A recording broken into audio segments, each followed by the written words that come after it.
Welcome to the World War I History Podcast, produced by the MacArthur Memorial. We invite you to follow us on Twitter at MacArthur1880 or find the General Douglas MacArthur Memorial on Facebook. This podcast was sponsored by the Ernst and Gertrude Tico Charitable Foundation. On February 8, 2022, a local undertaker was digging a grave in the cemetery at Villers-sur-Fère, a small village in northeastern France near the Ourcq River, where the U.S. Army's 42nd Infantry Division pushed back German forces in 1918. At about 4 feet down, the undertaker unearthed human remains. He didn't know it at the time, but he'd found an American Doughboy. To tell us more about the identification process and what we know about this soldier, we are joined by Michael G. Knapp, Director of Historical Services for the American Battle Monuments Commission. Thank you for joining us this morning. I'm happy to do it.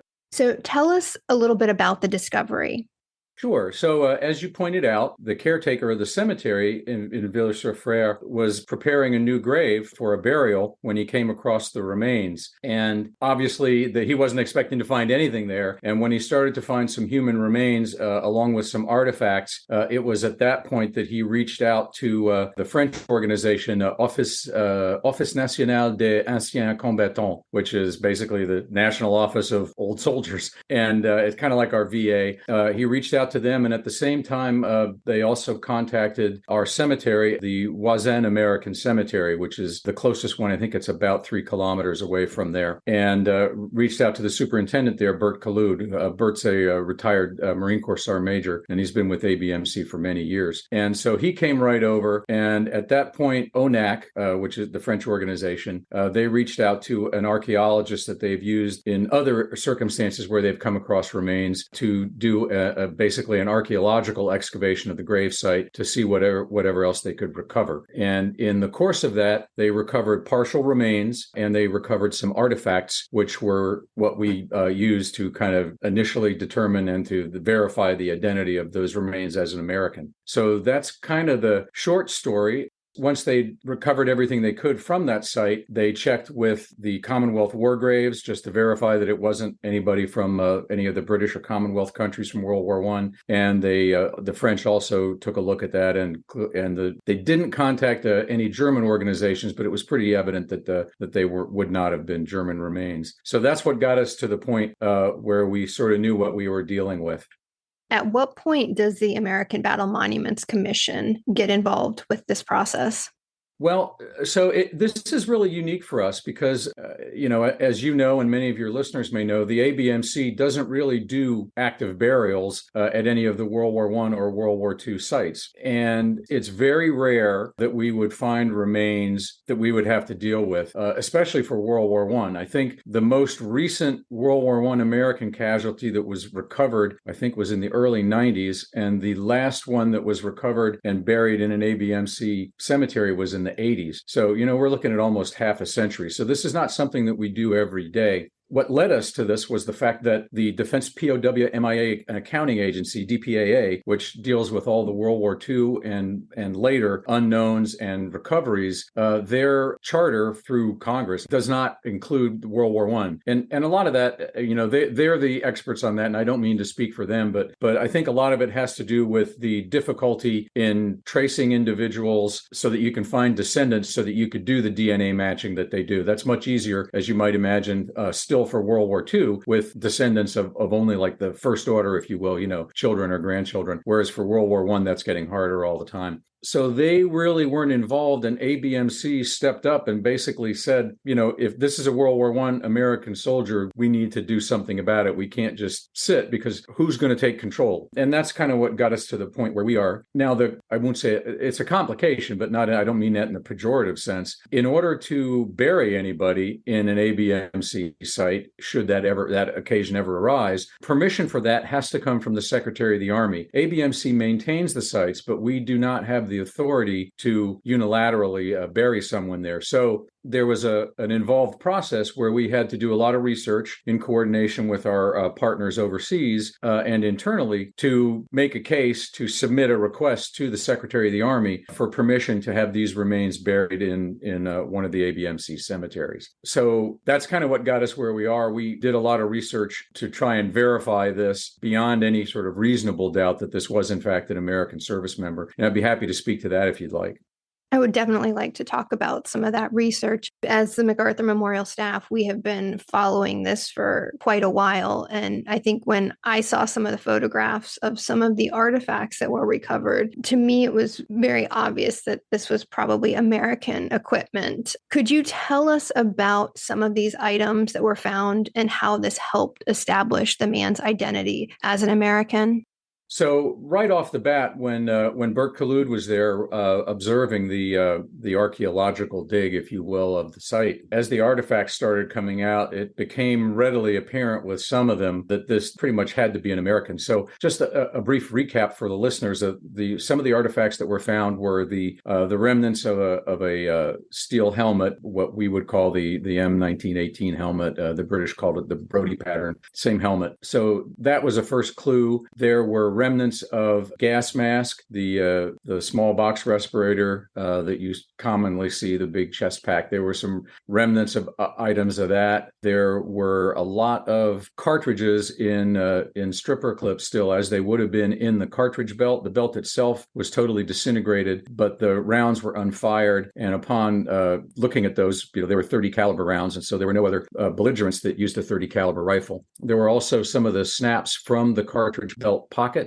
And these were the early style that still had the eagle, which is the same as what would be on the buttons of the tunic, the eagle snaps. So those, again, were American. There were remnants of a U.S. M1917 trench knife, which is a uniquely American item. We didn't supply those to anybody else. The other armies didn't use them. They had different designs. And in addition to that, a proliferation of the Model 1910 hanger. It's a little twisty wire piece that allows different pieces of equipment to be hung off of the Model 1910 cartridge belt. And these, again, are uniquely American because no one else used that type of web gear. Also, there was the remnants of an American aluminum identity disc, dog tag, and the shape and composition of that are unique to the American forces as opposed to any of the other countries. Sadly, in this case, because it had been in contact with the ground, the aluminum had corroded, and anybody that's familiar with corrosion of aluminum, it doesn't rust per se, but it gets white and flaky and kind of layers off, and that's what had happened. So there was no identifiable information on it. But again, its existence, its shape and composition clearly identified that this would be an American. So, there were a lot of factors there. I think there were some pieces of the handle of a Model 1910 U.S. Army canteen cup. Again, unique things that no other countries, allies or belligerents, would have carried. So to us right away, this basically said this was an American. What was interesting was the additional research that we did beyond that is the location. What's fascinating about this, and this really ties back into the MacArthur Memorial and Museum,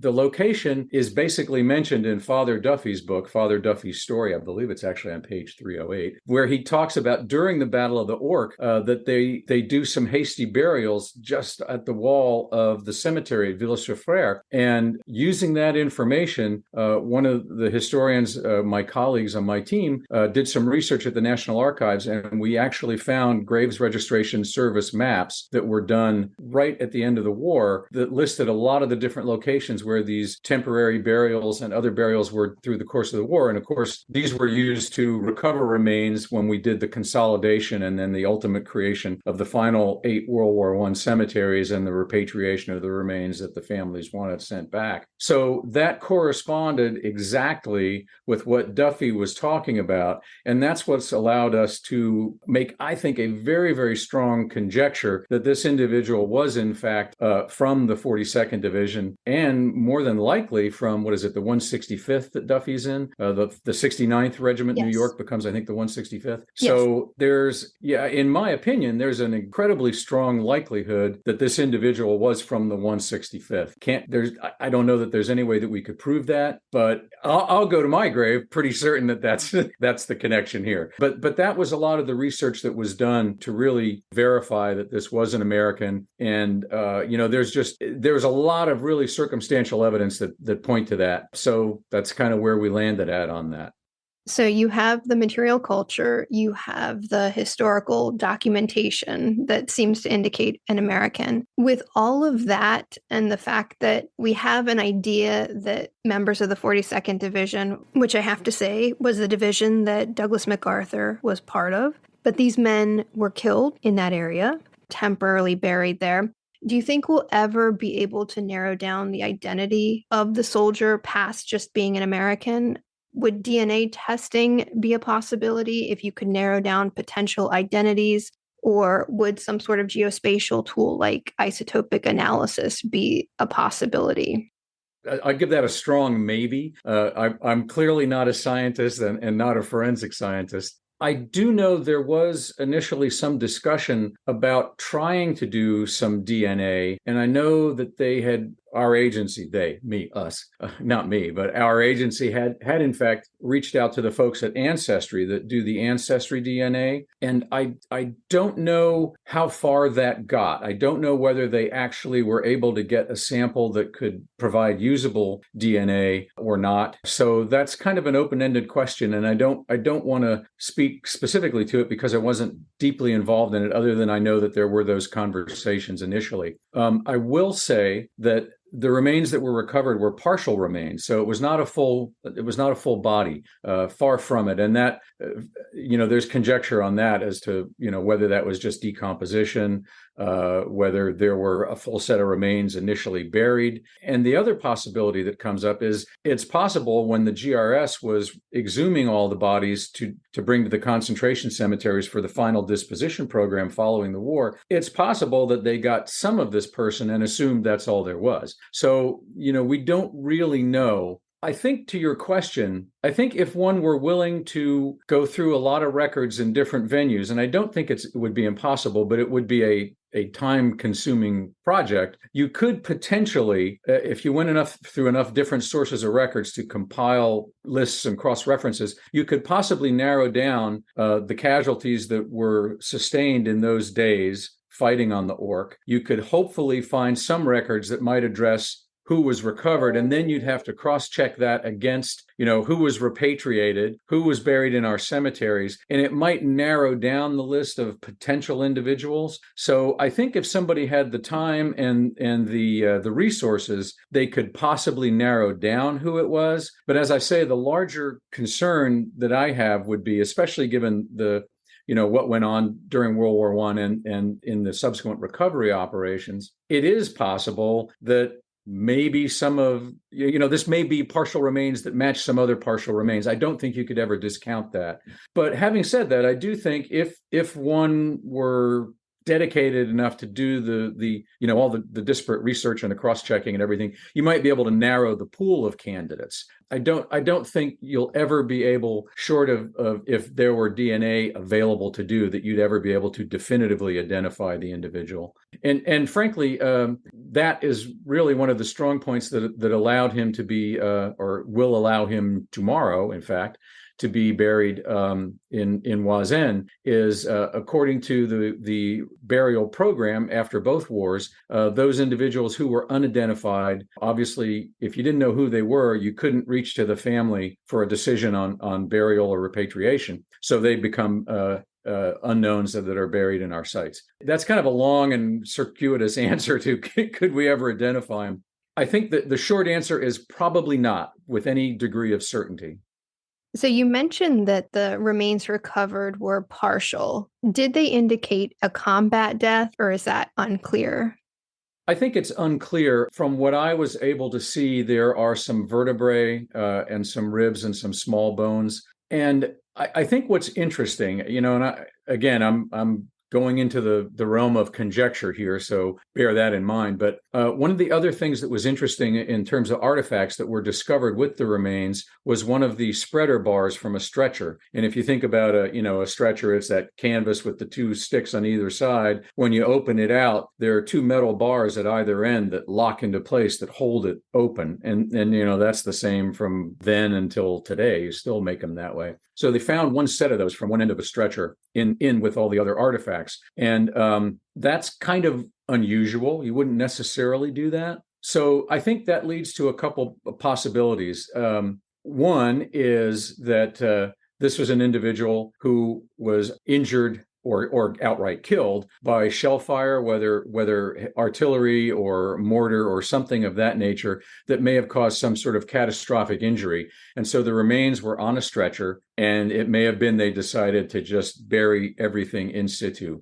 So that's one possibility. A second possibility, which also, if you read a little bit about Duffy's book, is entirely likely, is that this may have been somebody that was wounded and was on a stretcher and then was, hit with artillery or something. Right. That's possible. But there's also the possibility that it was just, it just somehow ended up there and was buried anyway and had nothing to do with this guy specifically. I think given Duffy's narrative of the burials that he conducted, I think it's fairly certain that this was a combat death. What the circumstances of that are, we don't know. There weren't enough to see anything. There weren't any remains found that, it wasn't like there was a skull that indicated a catastrophic, head injury. And due to the fact that this body had been in the ground for over 100 years and probably was, if anything, wrapped in either a shelter half or a blanket, there was nothing to protect any of the soft tissue or anything that would then give a clue as to, what happened here. And, unlike in the TV police forensic shows, nobody could, there was nothing to x-ray to find a bullet sitting somewhere, and they didn't find any loose bullets or anything. So, it's speculation as to what caused it. But given the fact that it's a temporary cemetery that was established during operations rather than in a rear area at a hospital or field hospital or some other place like that, I think it's probably highly likely. Additionally, the fact that there are remains of artifacts that are associated with being in combat, the cartridge belt, the gas mask, helmet, these kinds of things. If somebody had gone to a casualty clearing station, they'd gone to a dressing station or a temporary field hospital or someplace like that, those items would have been removed and they wouldn't have been buried with the individual. So I think, again, circumstantially, that tells us that this is somebody that died during active combat operations in an active combat role of some sort. But again, we can't prove that, but I think circumstantially it supports that position. Historical detective work is always so fascinating. Yeah, it really is, isn't it? Yes. So this unknown soldier will be buried with full military honors at the Wazane American Cemetery on June 7th, 2023. And today we're recording on June 6th, 2023. So what can you tell us about this upcoming event? I'll tell you what little I do know about it, just because things are changing and evolving. And as you point out, with today being June 6th, the majority of our agency is dealing with D-Day 79 and then heading east for this. But as I understand it, there will be, first off, the General McConville, the Chief of Staff of the U.S. Army, will be there. We don't know definitively if other dignitaries that are currently at the D-Day ceremony will be coming, whether the General Milley, the chairman of the Joint Chiefs, will be coming. We don't know. I suspect that there will be more, but General McConville definitely will be there, I think, as the senior officer for the ceremony. It's my understanding that troops from the 173rd Airborne Brigade out of Vicenza, Italy, will be coming over as part of the military people that will be there. There is a contingent, I believe, from the Old Guard, the 3rd Infantry at Fort Myer, that do the ceremonial burials at Arlington. I do believe there is probably a casket team coming from Fort Myer for that. There will be a lot of French representatives. I'm not sure to what level they will be there, but it will be basically a full military honor funeral, such as you would see at any of the national cemeteries, like Arlington. Beyond that, I'm not really sure of a lot of the details because I think a lot of that has still been hammered out, this week. And since I'm not over there, I don't know what changes have occurred. But it's going to be live streamed. I would say if anybody's interested, if they follow ABMC on Twitter or Facebook, they could check the links there. There'll be information on the live streaming of that event tomorrow, and they'll be able to see all that. Well, thank you so much for joining us today. Well, I'm happy to. I'm always happy to talk about history, even more so to talk about World War I history. And I think I would just say that while this may not be a once-in-a-lifetime event, it's certainly a rare occurrence for ABMC and for anybody that's interested in World War I. And especially, again, given MacArthur's ties as Chief of Staff of the 42nd Division in World War I, anybody that's interested in MacArthur, this is one of the soldiers that served under him, and this should certainly be very interesting to them. But thank you again for the opportunity to speak with you about this and to highlight the great work that ABMC has done for 100 years. And this is our centennial year. And as we go into our second century, I think it's important to point out that the service that we strive to provide to ensure that, in Pershing's words, time will not dim the glory of their deeds, that continues, and it will continue into our next century. So this is just another example of how that will happen. So thank you again so very much for having me. Thank you for listening. If you have questions, suggestions, or comments, we want to hear from you. You can find us on Twitter at MacArthur1880, on Facebook as the General Douglas MacArthur Memorial, or you can email MacArthurMemorial@norfolk.gov.